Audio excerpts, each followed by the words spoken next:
In 1960, 1 in 100 Americans had diabetes. Today, it's 1 in 10, and by 2050, it will be 1 in 3 unless we can turn the tide. But we can do something about it. Preventing diabetes starts with you. I'm Dr. Freda Lewis-Hall, Chief Medical Officer of Pfizer, and I'm here with Kevin Frazier.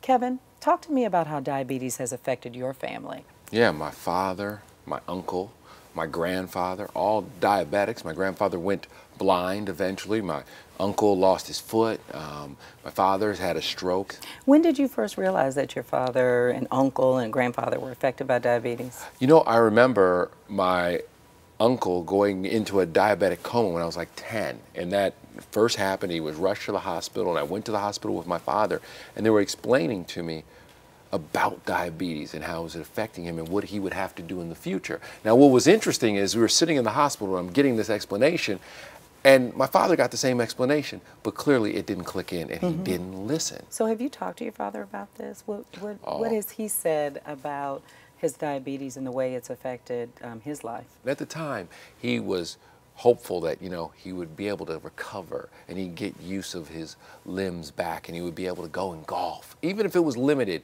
he could go to the driving range and swing a golf club. But you know, that doesn't happen now. And I see how that breaks his heart, because he worked all his life so that he had these last few years to play golf and hang out and enjoy. And also, after you have a stroke, you know, they say most of those people only live 7 years. He's exceeded that, but still, it's another thought. So we've talked about it extensively.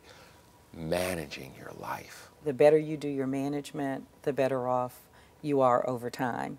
So it's really all about finding out fast and fixing it with small lifestyle changes that you're in control of every day. And that's why it's so important to engage the family, but also to engage the entire healthcare team to help plan meals. And then once you start to get into those habits, it becomes easier overall. I also wonder that, you know, for so many children growing up now, because I look at my own kids, and maybe this is something I'm passing down to them, that they're in high risk. Absolutely.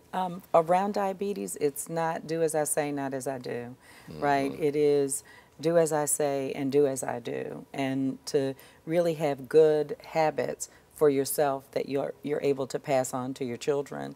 And to support them. It's funny, all the revelations and all the things that go through my mind now as we sit here and talk and you ask these questions, and I'm like, wow, it really is simple if you put the pieces together. That's what I say to people.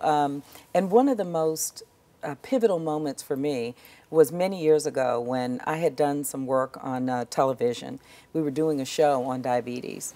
And about 3 weeks later, I was in the grocery store not far from my house, and there was an older gentleman pushing his cart, and he kept looking at me and looking at me, and finally came over and said, "Hey, aren't you that young gal on television?" This was a while ago. And I said, "Yes, I am." And he said, "You know, my daughter was watching you on television. She said, 'Daddy, come here. I think you might have this.'"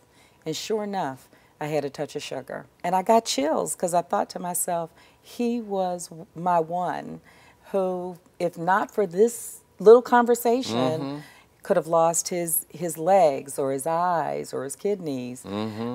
So it's every conversation is important. And don't be ashamed of it too, right? Because I think sometimes people are ashamed to talk about their illnesses. Sharing information, sharing resources, sharing experiences is one of the most critical ways in which we can tackle serious and common diseases like diabetes.